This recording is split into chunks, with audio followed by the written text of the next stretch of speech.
please can you say something about shadow work? The inerrance in the self is the way, and yet the Vasana tendencies of the ego.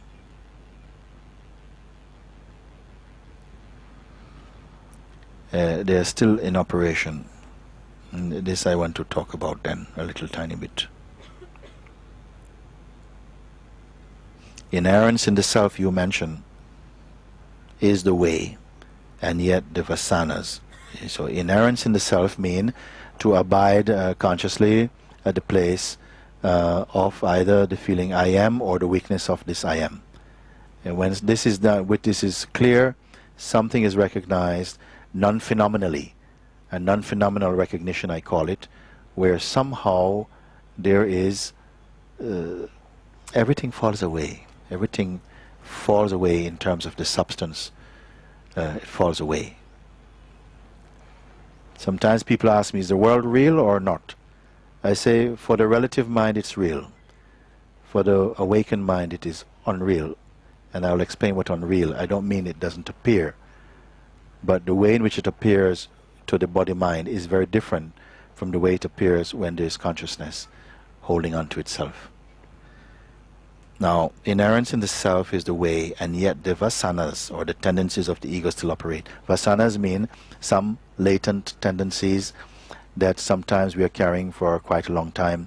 Maybe strong desire to be with a person, or to be having sex every day, or whatever it is, or whatever, different things, and very strong-rooted tendency, or the fear easily of feeling insecure, or the need to be always in the limelight, or the fear of rejection, or whatever it is. That when they are so loud, and they are loud simply for one reason, they are full of identification, full of identity.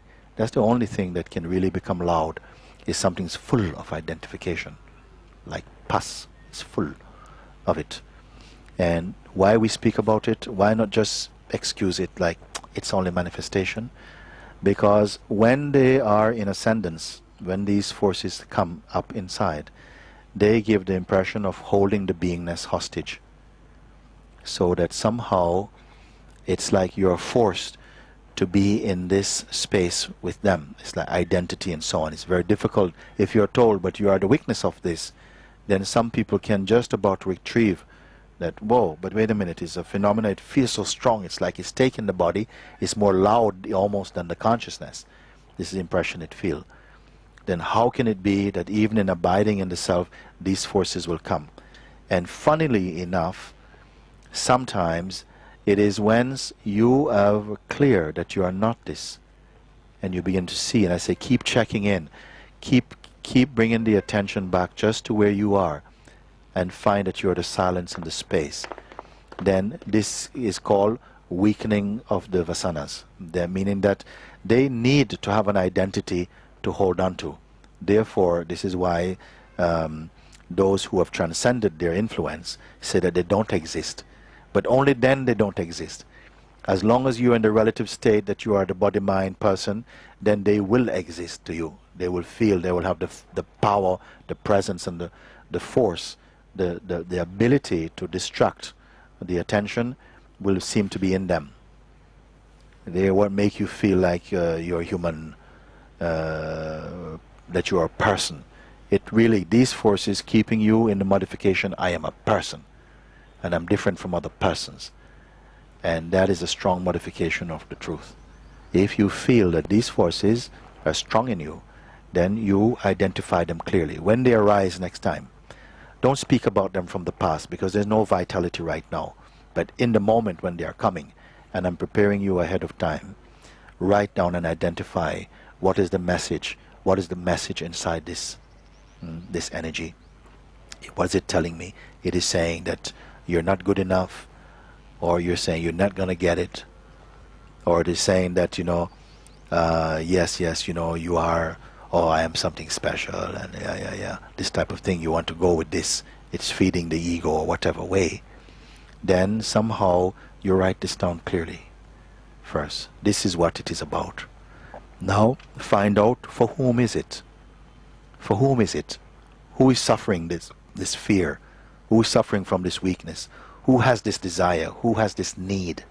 Huh? And then of course something might say, well, it's me. No? No, but I don't want you to say it's me. I want you to go to the me place inside you. Use the smell of the feeling, because it's all inside the body mind. It will feel.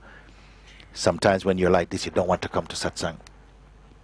I don't want to go there. Somehow I feel terrible. I feel you're on fire and your mind is like a forest fire. Okay, it's a good time to come to satsang. But you look at the same time, you feel this inside, and you find out, who suffers this. Really be intelligent about this. Don't fob it off with clever, Advaita, false Advaita kind of remarks. Because if you want excuses, Advaita will give you some 5-star excuses. But if you are genuine, the same Advaita will break all your delusions. Keep look and see, does it really exist, the one who suffers? Does it exist? Go and look. And look and then see what happens. Keep steadily looking. Sometimes the mind will send another question to say, try this other question. Say, no, don't swap this question for another question. Stay with this question. Keep quiet. Don't scratch your head. Just keep quiet and focus and remember your question. Don't keep digging. Just stay present with it. And at some point you will feel something moves off a little. Maybe some space comes. And then peace comes. It's almost as though a battle has been won to your advantage. And then some sense of release, a relaxation, exhaling. Also, don't identify with that. Don't identify with any result. Just you're looking. Go back and double check again. Just keep checking in. And check again. And check again. All these inquiries will return you to peace. This is the natural direction and outcome of your inquiry. It will take you back to space, inner space, and joy, and freedom, light, and a newfound confidence that you can tackle anything like this. Bring anything into the light of the inquiry and keep doing this. These forces will come again and again and again, but each time you meet them in this way, they will reduce in power.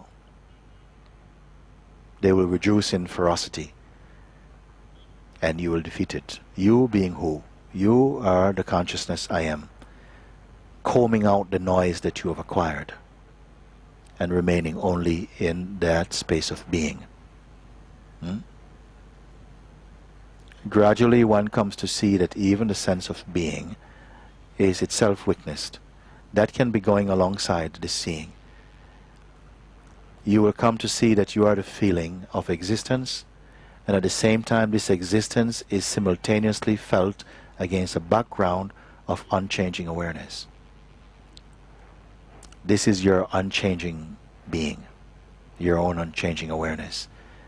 Your dynamic existence is the feeling I am, and the costume of that existence is the me, the little me, if you want to call it. Enjoy. It's only a role that consciousness is playing. No harm. When it is seen with a clear light of understanding, no harm will be done. And like this, you will go. You will not say, oh yeah, I really finished that one. No. I who? And you will still see that the still ego is finding a way to speak, appearing to be consciousness. Like this, you do it. You keep it up for a while, and everything, all your whole experience of life, your inner outer life, everything is merging into one beautiful wholeness.